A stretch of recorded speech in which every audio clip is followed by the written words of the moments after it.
So what we're going to do today is building off of everything we've done all week, right? We've done these really deep dives into all these different parts of the Texas Revolution, right? Those big connections on day one, the lives, experiences, and perspectives of Tejanos on day two, the lives and experiences and perspectives of women on day three. Yesterday, we did the lives and as much as we could, given the paucity of records, experiences and sometimes perspectives of African Americans in Texas during the revolution itself. And so today, we wanted to kind of, tie some of those pieces together for you guys a little bit, and then really talk about something we've talked about all week, which is how do we connect these things together over a longer period for our students, right? Again, one of the themes we've been talking about all week has been connecting things across, the Spanish colonial period, the Mexican national period, and especially into the revolution. But we can take what happened in the revolution and go forward. And I think that's really important for our students to understand, is that the revolution matters for a lot of reasons, but one of the most important is that it had enormous long-term consequences, right? For Texas, and as I'm going to argue to you guys in a second, for the larger continent of North America, right? So that what we're talking about with the revolution isn't just about the revolution and just about Texas. It's about all these major consequences that come out of it long-term that I think will give you guys a lot of great hooks to keep your students engaged and interested and seeing the value of this history as you guys go forward in your classrooms. I'm going to share my screen and get some stuff up there. We're going to do things a little differently today. I'm going to go through kind of all the groups that we talked about over the course of the week and sort of for those of you who remember what Paul Harvey was, the rest of the story, and connect those sort of pieces together and give you guys some hooks there. And after I do that for all four of them, I'm going to hand it over to Jay and Michelle, who have resources on those pieces. And then we're going to do some workshopping with you guys in breakout rooms in a little bit different way, but a really fun, cool way I think you guys are really going to enjoy. Along the way, please, if you guys have questions, just throw them in the chat like you guys have been doing. Again, I love the way you guys are talking to each other. One of the things I've noticed this whole week is that you're getting as many ideas from each other as you're getting from anywhere else from our stuff. And that's beautiful. So please continue that as much as you guys can. You guys have been the most chatty group I've ever seen in the Zoom chat on one of these things, and I love that. All right. So let me take the first piece I want to tie together is we talked day one about big picture stuff, right? Big context. Well, I want to tie together the aftermath of San Jacinto and how it affected Texas and really, again, North America going forward. Okay, so this is kind of the big picture connection going forward, why the end of the revolution really matters. So here we got, the Battle of San Jacinto is over. This is that famous painting of Santa Anna basically being presented to Sam Houston. And I love this image for a lot of reasons, one of which it's really beautifully done. But for another, you can really see the anger that people had towards Santa Anna, right? This guy is clearly looking to rough up the Generalissimo Santana there, and is being held back. And that's I think a really important representation. There's enormous anger and vehemence that was being directed towards Santa Anna after his capture. And a lot of the Texans wanted to kill him. And there were several attempts while he was imprisoned in Texas. There'll be several attempts on his life. But what happens, of course, is that Sam Houston and the Texas leaders mostly Sam Houston, recognize that Santa Anna's worth a whole lot more alive than he is dead, because he's really the only leverage piece that the Texans have. I want to emphasize this. The Battle of San Jacinto by itself did not end the Texas Revolution. It looks like it did. We tend to say it in our classes that way. But the reality is Santa Anna only had a small portion of his army when he was defeated at at San Jacinto. There's a much bigger rest of the army under Vicente Filsola back in the rest of Texas further to the west. And if they had attacked, then it's unlikely the Texans would have had another miraculous victory the way they did at San Jacinto. So the way to get the rest of the Mexican army to retreat, which is what's really going to end the war, they have to hold on to Santa Anna and threaten his life, essentially. So what happens at the end of the war is that Santa Anna, after he's captured, is made to sign the Treaties of Velasco, the two Treaties of Velasco, which is why we say plural, right? It was signed May 14th, 1836. So, 3 weeks basically after the Battle of San Jacinto. And here in the public agreement, which is the most well-known of them, it's the one they planned on publishing, right? They forced Santa Anna to sign a document that says that hostilities will cease. Santa Anna himself promises not to take up arms against Texas again. And what the Treaty of Velasco does, and this is going to have very long-term consequences, is that it says that Mexican forces would withdraw south of the Rio Grande, which is establishing the Rio Grande as the border of whatever Texas is going to become after the revolution. The thing about that is that had not been the historical border of Texas, right? That the historical border of Texas had been the Nueces River. Where are they coming up with the Rio Grande? I mean, they more or less just kind of pull it out of thin air. They're trying to get Mexican troops as far south of them as they could. So they pick that river. But there's no good historical basis to claim the Rio Grande beyond the fact that Robert La Salle got lost in Texas and went down to the Rio Grande in his explorations. That's what Thomas Jefferson used to claim that Louisiana Purchase included Texas down to the Rio Grande. But that's not any actual good historical context. And Mexico would never actually agree to that. And the Texans had a sense of that. So they also said that Santa Anna would be released as soon as possible. But here's the other thing about Santa Anna. As prisoner of war, he's no longer president of Mexico. He no longer has any political standing in Mexico. Anything he signs or does is under duress, and therefore, by international law, Mexico is not bound to any of that stuff. He can't represent Mexico while he's a prisoner and under armed guard by the Texans. So they have Santa Anna sign a second treaty, which is often called the Secret Treaty of Velasco. You can see here behind here. Here's the image of it, right? You can see the handwriting. Antonio Lopez de Santa Anna, General-in-Chief of the Army of Operation and President of the Republic of Mexico, agrees to the following. And what Santa Anna agreed to was that he would be freed if he promised to use his influence to get Mexico to recognize Texas independence. Basically, they say, we'll let you go, but you got to go back to Mexico City and make them agree with us that Texas is independent, right? And Santa Anna signs it. This is the article that sort of really lays it out if you ever want to see the actual language of it. But Santa Anna's agreeing to go back down to Mexico and basically tell them that Texas should be independent. We should ratify a treaty with them. He's going to sign anything you put in front of him if you've got a gun to his head.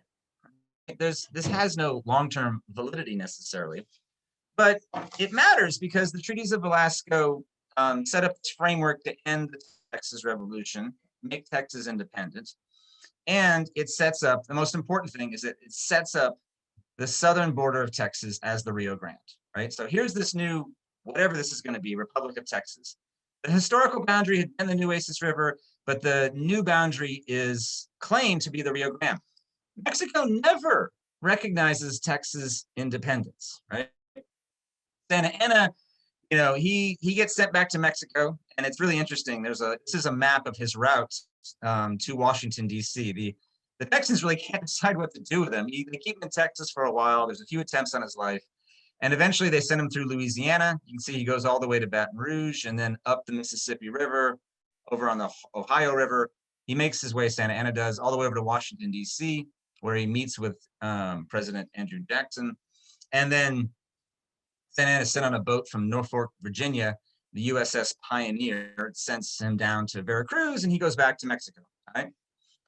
Once back in Mexico, Santa Anna does not hold up his agreement in the Treaties of Velasco, to no surprise to anybody, I think. He becomes president again of Mexico and says, those crazy Texans, we should march back up there and reclaim them, right? So he doesn't hold up his end of the bargain. And when Texas is independent, one of the problems they have is that Mexico never recognizes their independence, right? They don't recognize the Treaties of Velasco, which is why that matters long term. And they also say, even if Texas was independent, it doesn't go down to the Rio Grande. This whole territory on the Rio Grande is actually, encompassing mostly New Mexico, which is still in Mexico. It's not a part of Texas, is what Mexico says this entire time. right? And so when Texas as a republic, that whole republic thing doesn't really work out terribly well. After 9 years, the republic gets annexed to the United States, mostly because they have to in order to survive. And when that happens, right, the United States claims Texas, and this is what the map looks like. Over here on the right, you see United States of America up to the Nueces River. That's pretty clear after Texas is annexed. What's in dispute is this territory between the Nueces River and the Rio Grande, which is often called the Nueces Strip, this, red, maroon kind of color area right here, right? That's in dispute because of the treaties of Velasco, because of San Jacinto, because of all of these things that culminated in the Texas Revolution. Except now, after Texas joins the United States, it's not a dispute between the Texas rebels and Mexico. It's now a dispute between the United States of America and Mexico, right? And James K. Polk here on the left, which I always love to point out that Polk, when he was president, was rocking a mullet in the White House, all right? The mullet has a proud presidential history, and it's right here on display for anyone who wants to see it, right? And Polk, Polk very famously said he was going to defend this area as U.S. claims, not because he cared about, the Valley of Texas. It's because he wants all the land out towards California. And so Polk uses this dispute that is embedded in the Treaties of Velasco to start a war with Mexico in 1846, right? And when he does, he ends up on the other side of the fight against Santa Anna. So Santa Anna shows up once more. I think I told you guys this story a little bit earlier in the week, but Santa Anna had been thrown out of Mexico by the time of the U.S.-Mexico War. He was in Cuba. He writes a letter to Polk asking to come back to basically turn over all the land towards California to the United States if the United States would get him back into Mexico. The United States gets him back into Mexico. They escort him back in, and he once again reneges on his promise and is leading the Mexican army that attacks the American invasion in northern Mexico. So this is General Zachary Taylor here on the left, Santa Anna on the right. These are the two guys who face off each other at the Battle of Buena Vista in February of 1847. It really decides the northern portion of the U.S.-Mexico War and begins the process by the United States conquering Mexico, and will eventually be taking all this territory between Texas and California, a Mexican cession, right? This huge amount of land out here. So I want to emphasize to you guys, when you talk to your students about the Battle of San Jacinto and the treaties of Velasco that follow, it's not just about Texas history. I mean, it's fundamental to that. But what is embedded in that treaty leads to Texas becoming as big as it is down to the Rio Grande. That leads to the fight between the United States and Mexico during the U.S.-Mexico War. And so therefore leads to the Mexican cession and really reorders power in North America in ways that we can now recognize on the map as the modern borders between the United States and Mexico. That comes back directly to the treaties of Velasco and all their long-term consequences, all right? So making those broad connections out of the revolution are, I think, exceedingly important. When we talked about Tejanos, we talked on Tuesday about how fundamentally important Tejanos were to this migration of Americans into the region, that they were deeply supportive of Stephen F. Austin and his colonization project. And Austin and the Anglo colonists could not have succeeded as much as they did in the 1820s and early 1830s without the Tejanos. Like, it just fundamentally wouldn't have happened. And really, the Tejanos were not just serving the Anglos, they were equal partners who had their own agenda, who wanted the region developed. And so the Tejanos are very much in the mix with the Anglos during the Texas Revolution. They're both against Santa Anna.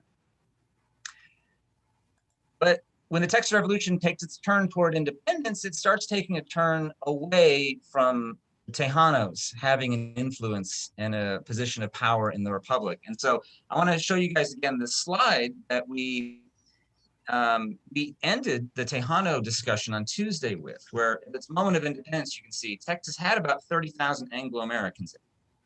It had 5,000 enslaved African-Americans and about 3,400 Tejanos, right? Now, the number of Tejanos has always been small, relatively speaking, but their political influence was very big because it was the Tejanos who represented Texas in the state legislature and in the National Congress. It was the Tejanos who were the political brokers of Texas. And they've been incredibly important. Navarro was so important. Seguin, the whole Seguin family, was very important. Well, after the revolution, that changes. All right. And a lot of the reason that it changes is because this population disparity, where there's so many more Anglos than Tejanos, gets even bigger. And you have all these Anglo-Americans who pour into Texas who weren't there in the 1820s, don't know Seguin, don't know Navarro, and don't care what the Tejanos had to do for 1836. It's not interesting to them. It's not important to them. And the Tejanos are no longer important politically because they no longer represent Texas to the legislature. It's now, the legislature is now in Texas, and it's mostly populated by Anglos in Texas. So I use this graph for a lot of things in my class. I highly recommend giving your students these numbers. This shows the population increases that follow the Texas Revolution, right? In 1837, there's about 30,000 people there. And then, you know, by the end of the Texas Republic, you know, there's about 140,000 people in Texas. By 1850, there's about 200,000 in Texas. And then by the time you get to 1860, there's going to be 600,000. It's an enormous increase in number of people in here. Most of them are Anglo-Americans. The second largest group are enslaved African-Americans who are being brought in to grow cotton as Texas expands its cotton fields. And so the population of Tejanos stays the same throughout all of this, about 3,500 people. And as a result, they become increasingly marginalized. Just in pure numbers, they get increasingly marginalized. But also they get marginalized because the Anglos who are coming in after the revolution. They have no experience with the Tejanos. They don't remember what Seguin and Navarro did, and they just kind of don't care, right? And so the result is increased tensions. This is also exacerbated by the fact that when Texas was independent as a republic, Mexico never recognized that. And so Mexico was always constantly threatening to invade and reclaim Texas. And that was a real fear throughout the Republic years. And it happened. Mexico invaded twice in 1842. They took over San Antonio twice in 1842.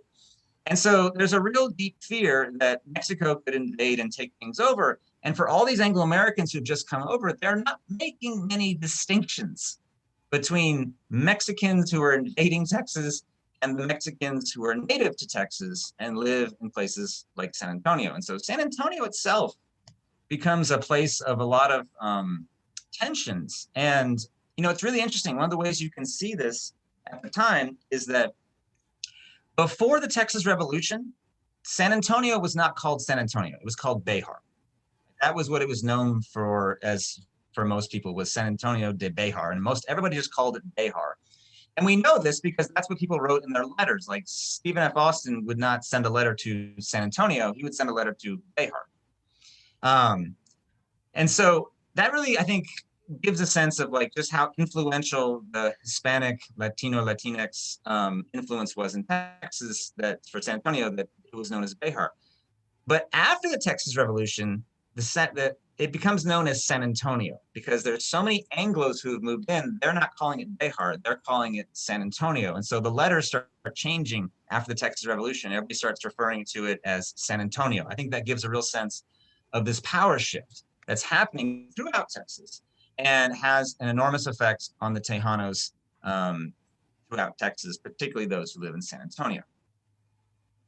And our best example of that is Juan Seguin. So we spent a lot of time with Juan Seguin on Tuesday, talking about his perspective leading up to the Texas Revolution and his experiences fighting during the war itself. And he is, without doubt, a true hero of the Texas Revolution, right? He was, right after the Battle of Gonzales, he's raising troops to fight against Santa Anna and defend Texas. He's in the Alamo. He's a courier out of the Alamo to get reinforcements. He then raises another Tejano regiment in Gonzales that marches with Sam Houston's army, assists people during the runaway scrape. He's at the Battle of San Jacinto. He's a war hero of the Battle of San Jacinto. He then comes back to San Antonio, and not only does he accept the final surrender of Mexican troops, he buries the ashes of the Alamo defenders, right? He's later elected to the Texas Senate during the Republic period, right? He becomes mayor of San Antonio. He is, by all accounts, should be lionized as a hero. And for a short bit, he was recognized as such. But then he becomes under suspicion for a lot of Anglo-Texans by simply the fact that he's an ethnic Mexican. And so in 1842, when the first invasion from Mexico comes, there's rumors spread that somehow Juan Seguin had been a collaborator with that invasion. And so there's a mob that gets together in San Antonio and goes to attack him, probably kill him. And so Juan Seguin has to run out of San Antonio in order to save his own life. He goes, hides on the ranches south of San Antonio and tries to evade the lynch mob that starts chasing him. But eventually he decides that he is not safe in Mexico. So Juan Seguin, hero of the Texas Revolution, gets chased out of Texas during the mid-1840s by this flood of Anglo-Americans who've come in and now suspect him as being somebody that they can't trust. So he leaves Texas. He goes to Mexico. He crosses the Nueces River, and then he crosses the Rio Grande. And when he gets into Mexico, you know what happens to him down there? He's arrested for being a traitor to Mexico because he participated so prominently in the Texas Revolution. This guy cannot win. He literally has no home at this moment, right? So he's thrown into jail in Mexico. And then there's a long sordid story that comes after that. But the short version is Juan Seguin is run out of Texas in the aftermath of the revolution. And that shows, I think, better than anything else, this rapid transformation that happens, the status of Tejanos in Texas. All right. And it's coming across Texas. Mainly San Antonio and Goliad is where most of these Tejanos live. There's a few in Nacogdoches, but it's mostly San Antonio and Goliad where this is happening. And once again, I mean, he ends up staying in Mexico for a long time. When the US-Mexico War breaks out, again, something we can trace directly back to the outcome of the Texas Revolution, and they're fighting at the Battle of Buena Vista. This time, Juan Seguin is in the fight, and he's on the side, he's in the army of Santa Anna. I mean, think about that. He was inside the Alamo, where Santa Anna is on the outside, and Santa Anna would have gladly killed him. And now, because of all the things that have happened, they're both at the Battle of Buena Vista in February 1847, and now Juan Seguin is in the army that's fighting against the Americans. All right, and so this is how big a shift has happened by the time we get to the U.S.-Mexico War. And again, all the consequences that come out of that is reordering the continent and reordering the political boundaries between the United States and Mexico in ways that we recognize today. Right? All right. So our third connection, we wanted to stitch together the effects of the revolution into the Republic and going forward, is what happened to women in the aftermath of the revolution. And we spent a lot of time talking about just how horrifically destructive the revolution was for women. Right? We talked about Susannah Dickinson. We talked about the Tejano women in San Antonio. We talked about the runaway scrape and how it affected so many people in so many ways, but particularly the women who were at the very center of all of that. We talked about DeLu Rose, later DeLu Harris, and her personal experiences as a child, as a 10, almost 11-year-old child throughout most of this period, right? In the aftermath of the revolution, women's lives also changed in lots of ways, predominantly because of the massive population increases that happen in the state, or in the Republic, and then when it becomes a state, all right? As floods of people start coming in to Texas during the 1840s, and especially during the 1850s, again, most of those women are Anglo-American Southern women. They're almost all Southern women, but Anglo-American women. And for Anglo-American women, this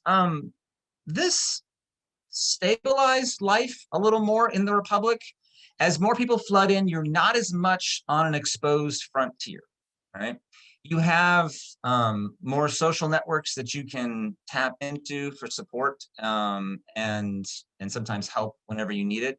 We talked about Susannah Dickinson being on the very frontier edge of Anglo society when she was in Gonzales, and fewer women experienced that. There were women on, the very edge of Anglo settlement, but lots of women were moving into areas that had been settled now for a couple of decades, and they had small towns like Houston and Galveston that they could go to, and that brought, a measure of more stability to the lives of Anglo Americans in the region. One advantage these women had in Texas that they did not have in the United States is that they could own property in their own name even when they were married. All right.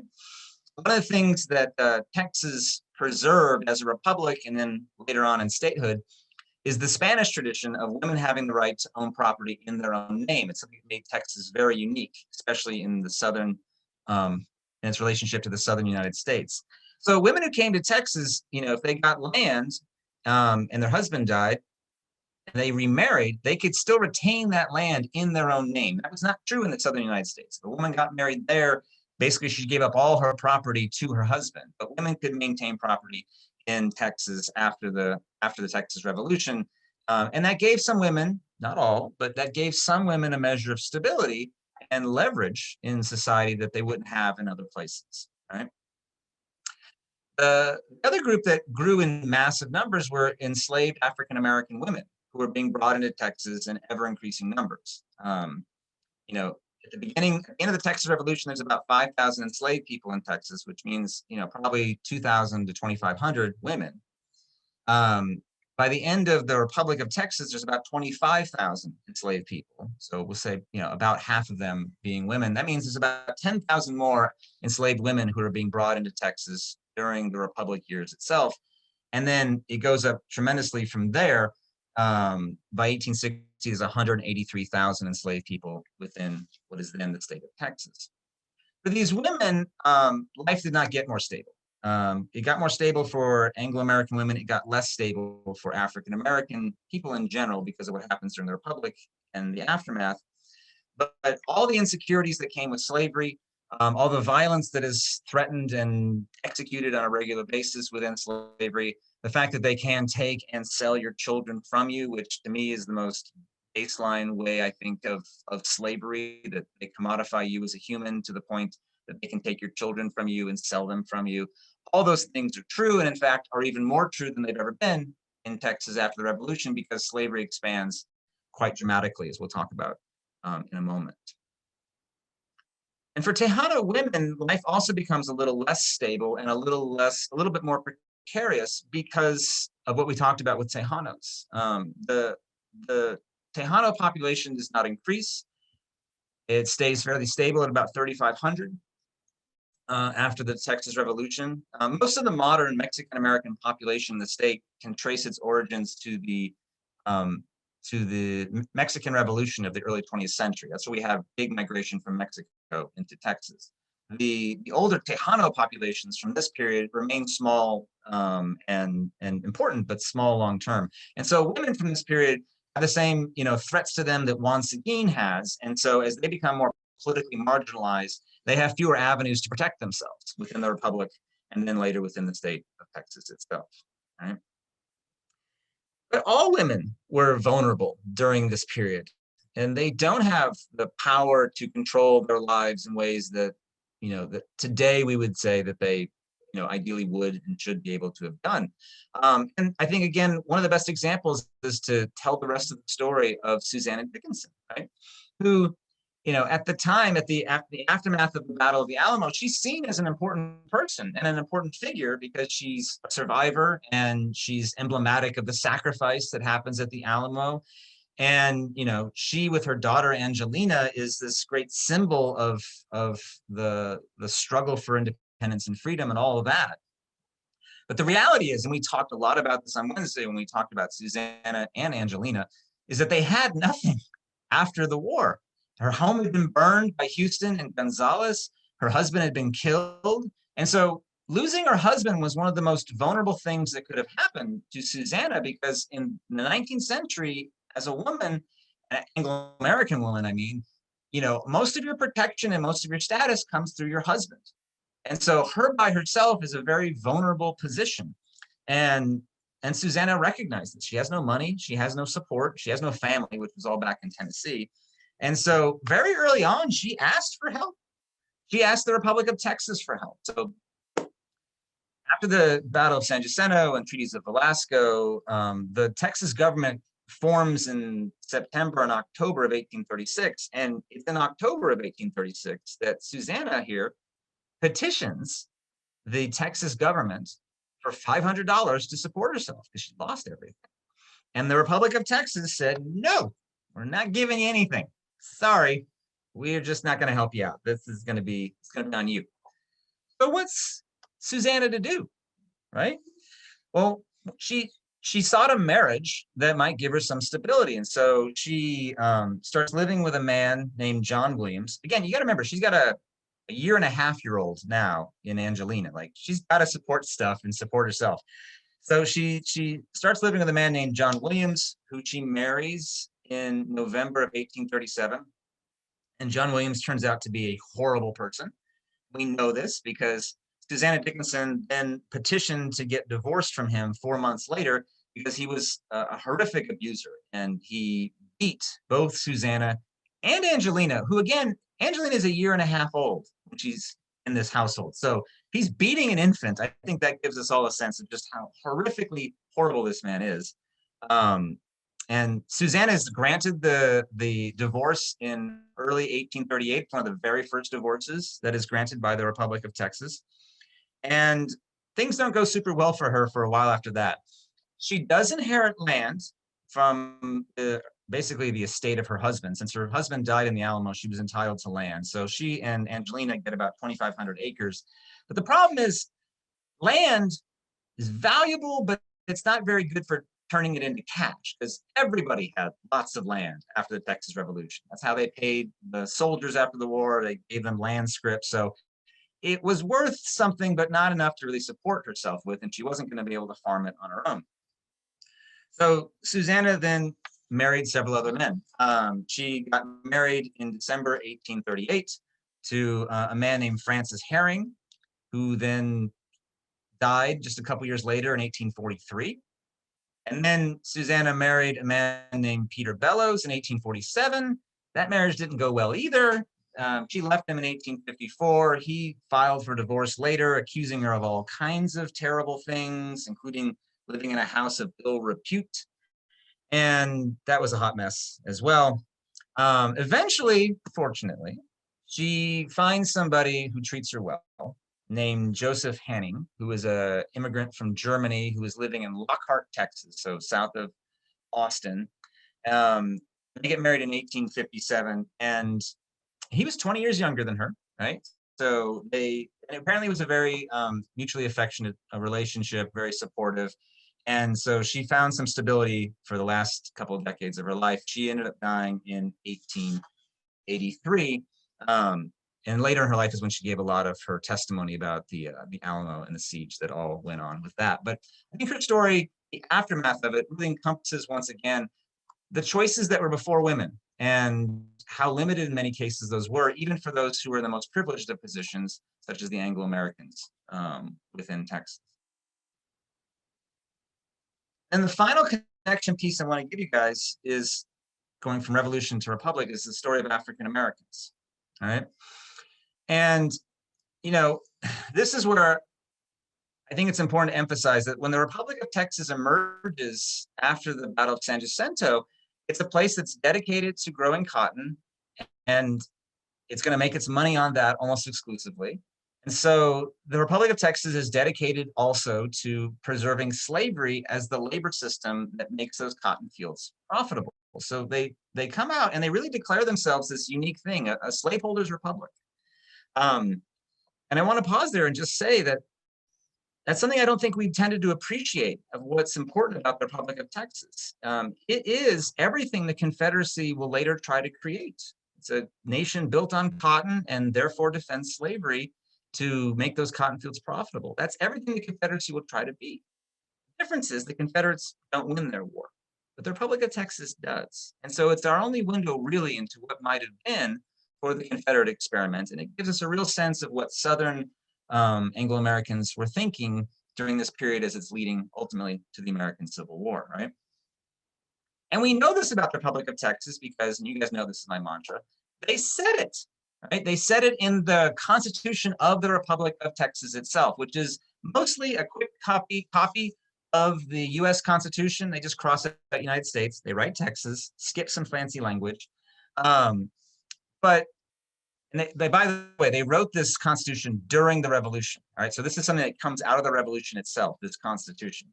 And the thing that makes this Constitution unique is how it deals with, wait for it, slavery. Right? And so in general provisions, Section 9, the Republic of Texas Constitution, and I'm not going to read all this to you guys, but I wanted to provide it to y'all, and I know that Jay and Michelle are going to talk about this as well in a little bit. But it basically says that the Republic of Texas can never, ever, ever, ever outlaw slavery. The Congress of the Republic of Texas can never outlaw slavery. It can never pass any laws to prevent people from bringing slaves into Texas. And no free African American can live in Texas without the consent of Congress, right? So Emily West, as we talked about, she wants to remain free. She has to leave Texas. She has to leave Texas. She has no choice because of the way that the Republic of Texas had set itself up as cotton country and therefore slave territory as well, right? And so that's what affects the lives of African Americans who are being brought in, almost exclusively forcibly brought in to Texas by people who are migrating in from the southern United States. And the enslaved population of Texas rises dramatically during this period. During the Republic of Texas years itself, the enslaved population of Texas goes up, 557%. An enormous increase. And it's because cotton is expanding dramatically in the Republic of Texas, right? But this leads directly to problems for the Republic of Texas, because when Texas declares itself a slaveholders republic, it can't get international recognition, and it can't get international treaties with countries like Great Britain. And so Texas becomes deeply isolated during this period, right?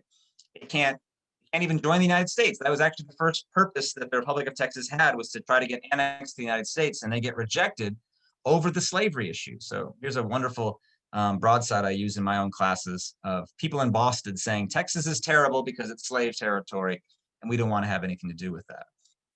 This is important, I think, for our classrooms because it spirals directly into everything that they're going to deal with in 8th grade about the problem of slavery and the politics of slavery in the United States leading to the American Civil War.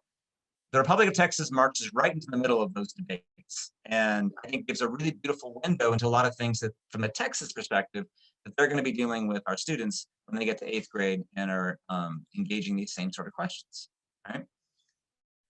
And Texas developed a very bad, as a republic, international reputation as a slaveholders' paradise, right? So here's the political cartoon that was an anti-Texas cartoon from the era. And you can see at the bottom here, it says, "Young Texas in repose." That's Texas right there, perched atop the back of a badly beaten enslaved person, right? And so you can see this person's been flogged with what's called a cat o' nine tails over here that rips up the flesh on somebody's back. And then Texas, this figure here is, first a fugitive. You can see he's broken out of jail with his arm and his leg cuffs right here. He's armed to the teeth. And slavery has turned this region into something terrifying in this figure of Texas, who's not really fully human right here, right? It's this combination of all these influences, right? So there's the Mexican sombrero here. This is the Tejano influence. It's got an American long rifle, a Kentucky or Pennsylvania long rifles. That's the American influence. The long hair is actually the Indians of Texas. This is the Comanche influence. And so what the person who drew this cartoon is warning that all these things are mixed up in Texas, and they're all based on slavery. Because you can see on his arm, these tattoos, it says murder, slavery, incest, slavery, fraud, rape, slavery. I mean, it's not a very subtle cartoon. But this is the public relations problem that Texas had as a republic in its associations with slavery. At the same time, the cotton markets also collapsed after the Panic of 1837, and so Texas can't even sell the one thing that they have to sell, and the Republic of Texas collapses essentially by the end of the Republic period. That's why Texas joins the United States through annexation. They almost don't have a choice. It's either that or get reclaimed by Mexico. And once again, that leads to the US-Mexico War. It leads to the bringing in of the Mexican Cession, all this territory out there. And that produces fights in the United States long-term about what's the future of slavery in the United States. Is it going to expand west now that Texas has brought in itself and on all this territory all the way to California, right? Slavery expands dramatically in Texas, and we saw this with these population increases, right? And so does cotton production. Texas becomes, by the 1850s, the leading producer of cotton in the entire United States. We surpass Mississippi, and even to this day, we produce more cotton than any state in the United States. We have been the leading producer since before the Civil War. And therefore, slavery expands dramatically within the state. And the lives of enslaved people in Texas are very much like what they were in Mississippi and Alabama, with all the violence that was part of that, with all the separation of families that was part of that, with all the horrific aspects of slavery that I hope that our students encounter in 8th grade, but I think they should encounter it here too, and understand that these are connections that they can make between these, what we talk about in Texas and what we talk about in larger US history. Because this also, again, leads to the American Civil War, right? When Abraham Lincoln is elected as president in November 1860, Texas is one of the first 7 states that secedes from the Union. They voted in February 1861 in overwhelming numbers to vote to secede from the United States. Why are they doing this? It's because of slavery. And I just want to give you guys a quote that I use in my own classes, where Texans are saying in 1861 that the reason they're leaving is because they don't believe in Abraham Lincoln and the Republican Party, who are against the expansion of slavery. And so they're leaving, quote, to defend to the last extremity the superiority of the Anglo-Saxon race over the descendants of Ham. That's what these guys in Texas were saying at the time, right?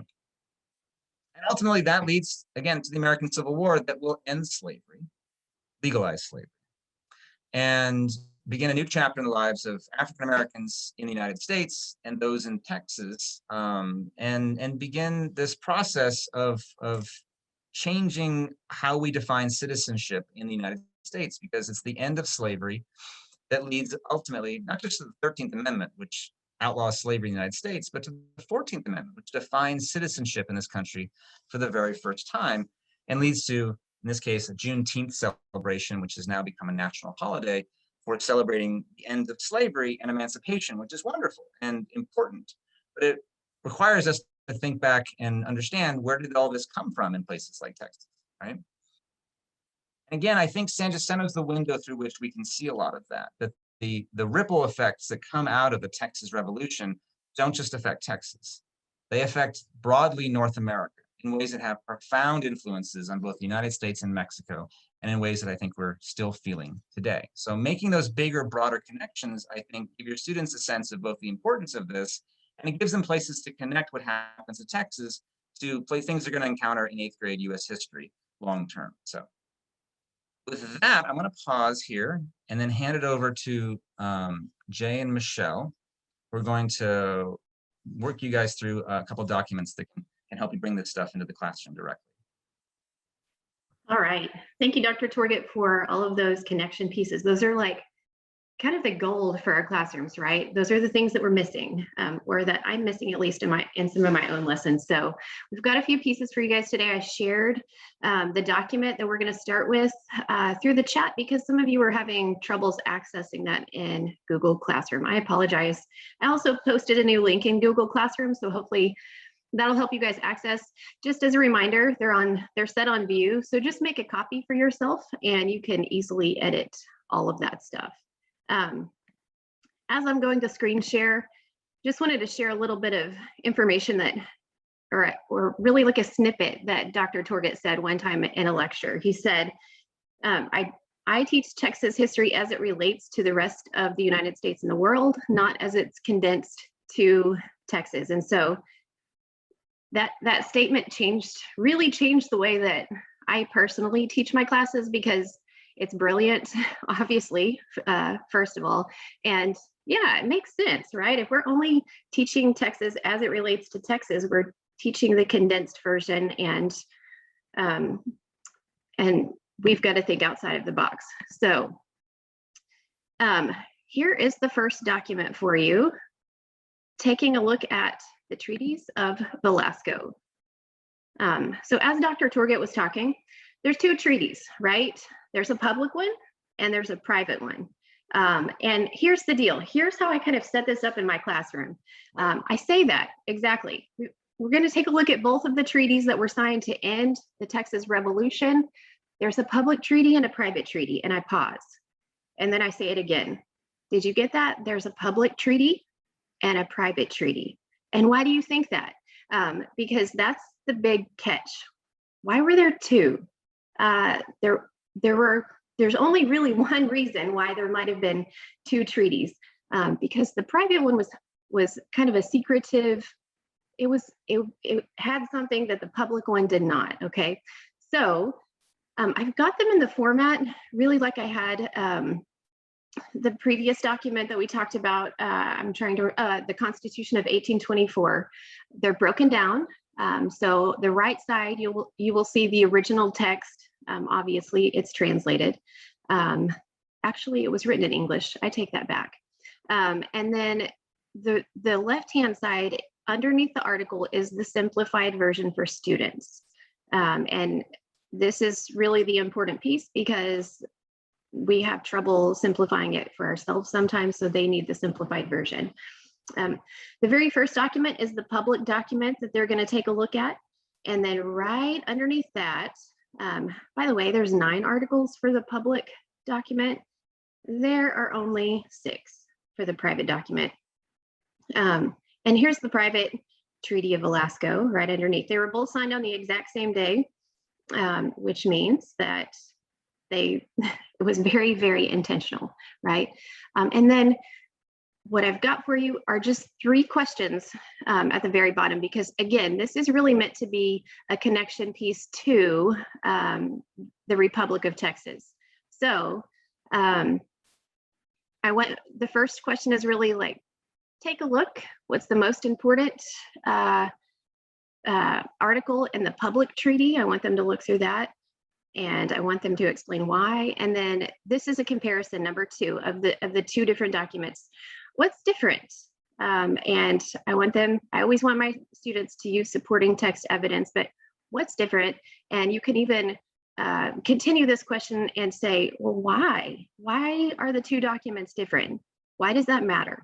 And then the very, very last one is a question that I ask a lot. In your own opinion, do you think all agreements outlined in the 2 treaties were carried out by Texas and Mexico?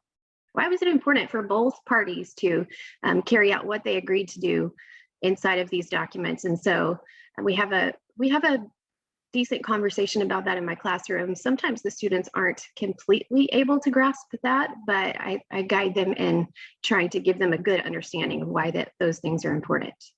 And so that's the first document that we've got for you guys. And then the second one, not sure if Jay is able to get on here. Let me see. Here he is. Hey, Jay. Hello. All right. So I'm pulling up the second one. Jay and I worked on this document together. So this is the aftermath of the Texas Revolution, cotton and slavery, which is what Dr. Torget ended his lesson with. I sent you guys a link to the Texas Slavery Project. That's another one of Dr. Torget's very fantastic resources online. And that's where we got most of the resources inside of this document. That is also attached to, before we start on that, I want to show you this quick link. That link is also attached to the bottom of this, right down here, the Texas Slavery Project, because that's a huge resource for us. I'm going to let Jay start out with this first document. Yeah, the first document is coming from the Constitution of the Republic of 1836. Texas Slavery Project shows it as underneath the laws of Texas. Section 9 is what Dr. Torget was talking about, that if you were African-American, you were going to be maintained in this system of slavery for the rest of your life. And the idea behind this one, I use segments of this in my classroom. I wanted to provide some just simple questions. And in here, it's like, I wanted to find out, looking at this, section 9, what is the Republic now? The students we talk about in the classroom, but I always try to show this piece because I want my students to understand that Texas wrote it into their Constitution. They wrote it to the point to say, listen, it's going to take an act of Congress to free someone, and it's also going to take an act of Congress to allow a freed African American to live in Texas. And my students always have that look on their face like, you got to be kidding me. So I use section 9 in my classroom, not so much on revolution. I kind of take this is my segue piece, another segue piece into Republic. Treaties of Velasco is one of them. And then now we start talking about, all right, let's talk about what Texas is doing with African Americans. And it also has a little bit of governmental piece too, where I can introduce the government side of it as well too. Michelle? All right, so document B in this, Jay and I are tag teaming this because we tag team creating it. So just to give you an idea of why we're doing it this way. The second piece, document B, is Miss DeLu Rose Harris.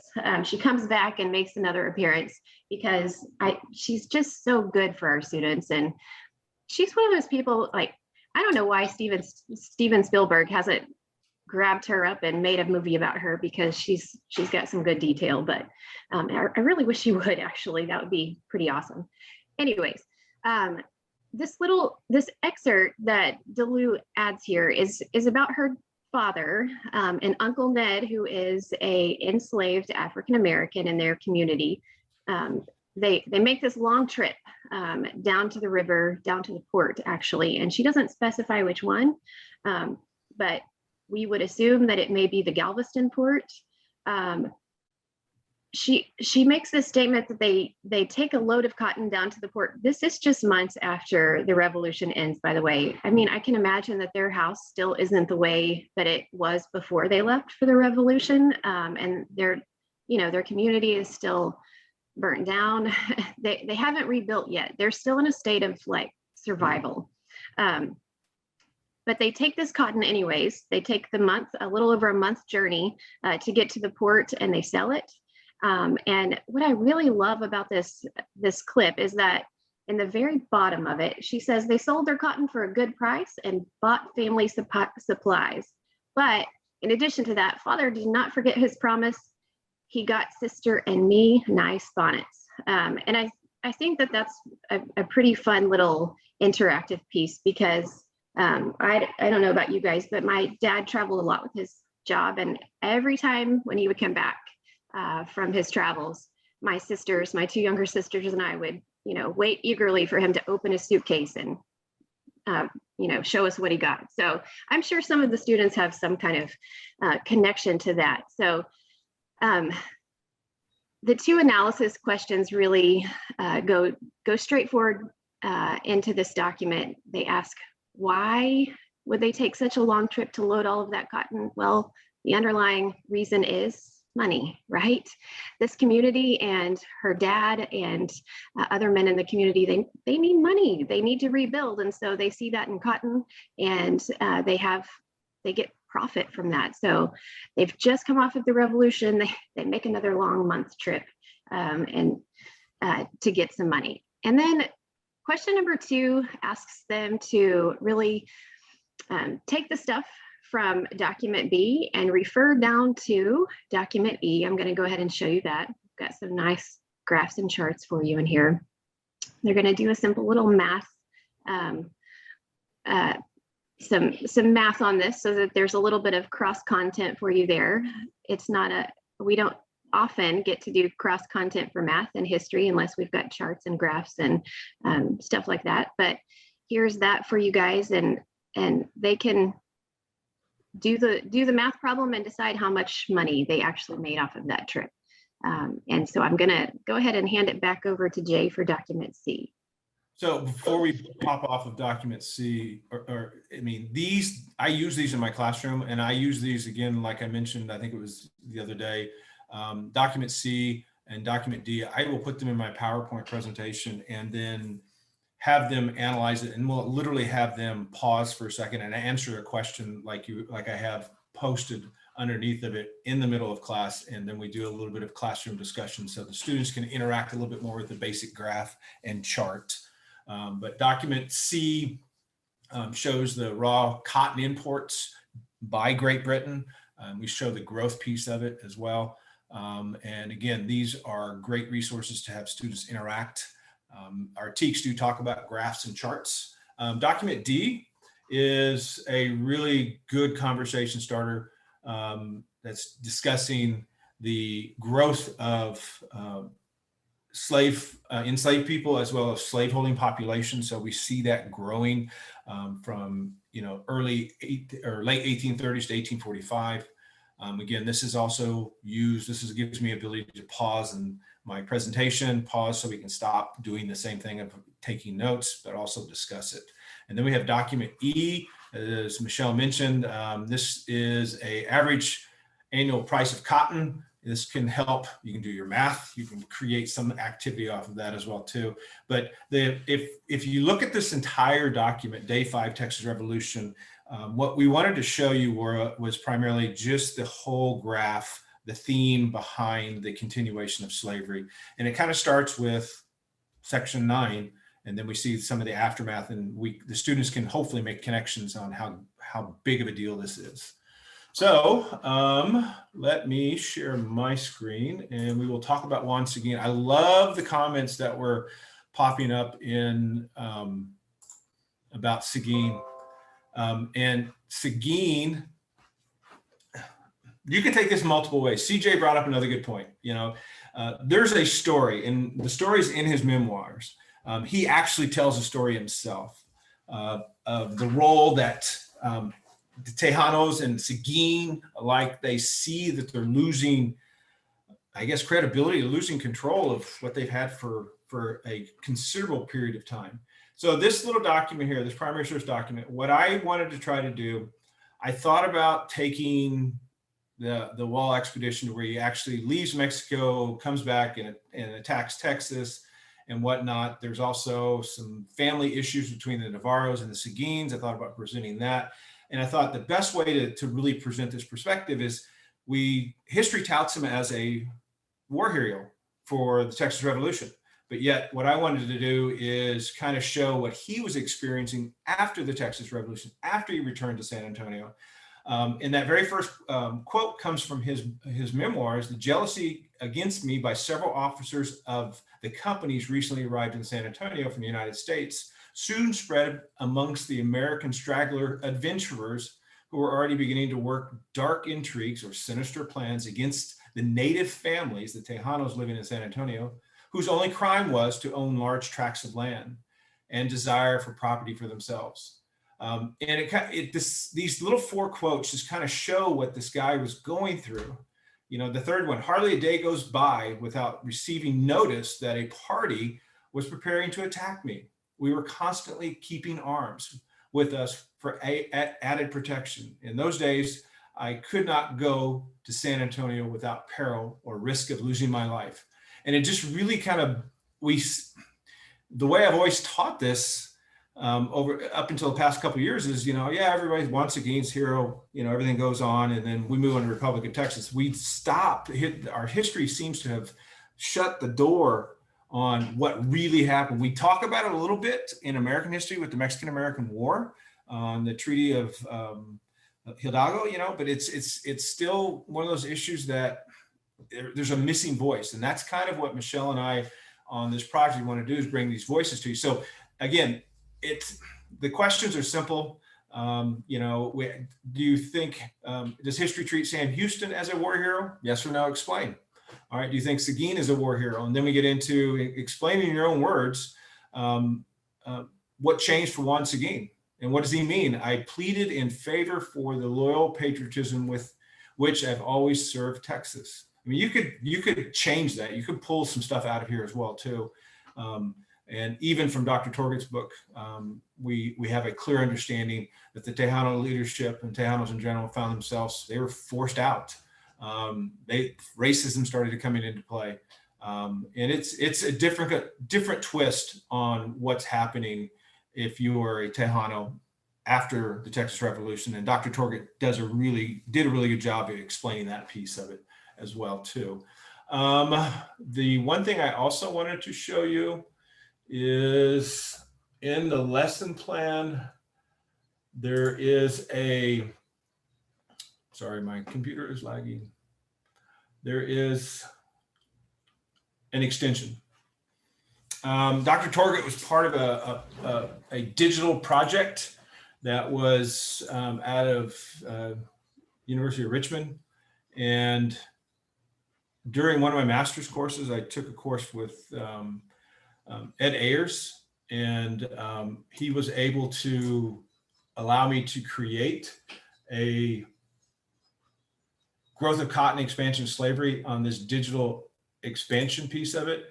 And there is a really cool, this is a lesson plan I developed, and I just want to give it to you. You may not want to use it, you can use it, but it gives you the ability to do an overlay. And Dr. Torget, if you want to jump in at any time to talk about the project, please do, because I know this is your part of your genesis as well too.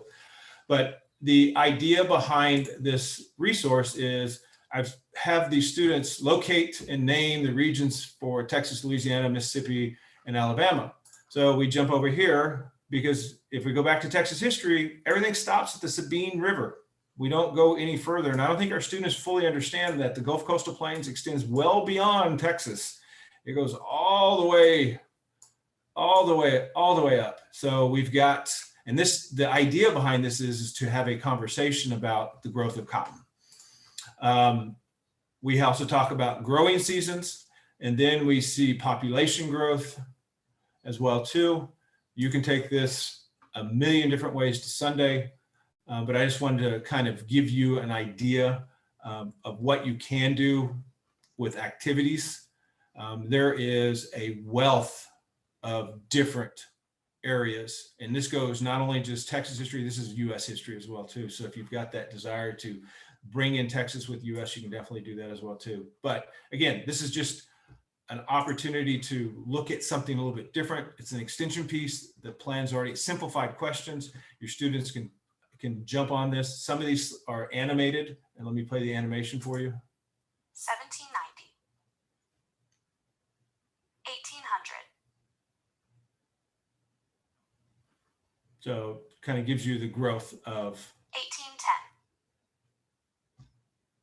1820. This is the growth of individuals enslaved. So I just wanted to show and provide you with an extension. Use it if you like. It's already prepared for you, and explore this given this activity. Maybe you can add it to your classroom. All right, Michelle. All right, so those are all of the lessons that we've provided for you guys today. I'm gonna do a quick screen share once again and go over a couple of things. I do want to point out at the very bottom of our lesson plan activity, or lesson plan document actually, that we've got some materials for you guys. And this one has a little bit extra, a little bit more than we've provided in the previous days. The first one that I want to point out is the list of reading materials recommended by Dr. Torget himself. This is very extensive and very exciting as a history teacher. I think every time I go to a session or attend a session that he gives and then come back with this book, I load my Amazon cart up with these because they're good reads. All of them are. So it's broken down by category for you guys. If you're interested, take a look. Really, really fantastic information there. And in addition to that, I have linked some websites that might be extra helpful for teaching, especially for first-year teachers or even third-year teachers at this point, for teaching primary source documents in your classroom. Because if you're a third-year teacher, you've been in survival mode, right? You've had to deal with COVID and all that kind of stuff. So here's some resources for you. I love this resource specifically because it gives, first of all, it's the National Archives. And second of all, it gives you the documents already to kind of walk your students through getting to know and getting to interact with these primary sources. I'm just going to pull one up. This one's for the photograph. So a primary source photograph, it's a great graphic organizer. It's got lots of information in there for you. So I wanted to provide you with that link. The Texas Slavery Project is linked in there. It doesn't say it correctly, but I'll fix that for you. The portal, we've been talking about that all week, the portal to Texas history. If you don't already have this saved as one of your favorites or bookmarked on your homepage, do it, because you're going to be using this a lot.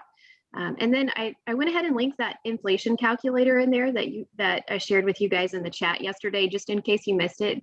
That's just a good resource, because students are always curious, like, how much would that cost today? Well, I don't know. Let's go check it out. And they get to do a little bit of math and have a little bit of an extension activity. They don't actually do math. They just type numbers in there and it does the math for them. That's the kind of math I like, actually.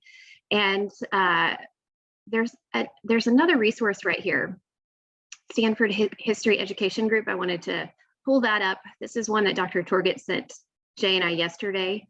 And it's absolutely fantastic. Reading like a historian is a good way to get your kids looking at primary sources through the eyes of a historian instead of just reading it for what it is, face value. So really digging deep into documents. You can check that out later if you would like. And then I've got some Alamo information tagged in here. The battlefield that was suggested yesterday, such a good suggestion. I've used that, the digital battlefield. I've used that to teach with.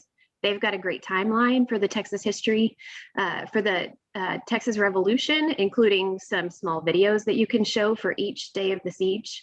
And then Texas Historical Commission just came out with Independence, A Lone Star Rises. It was filmed at Washington on the Brazos, and it's a really fantastic tool to teach the Convention of 1836.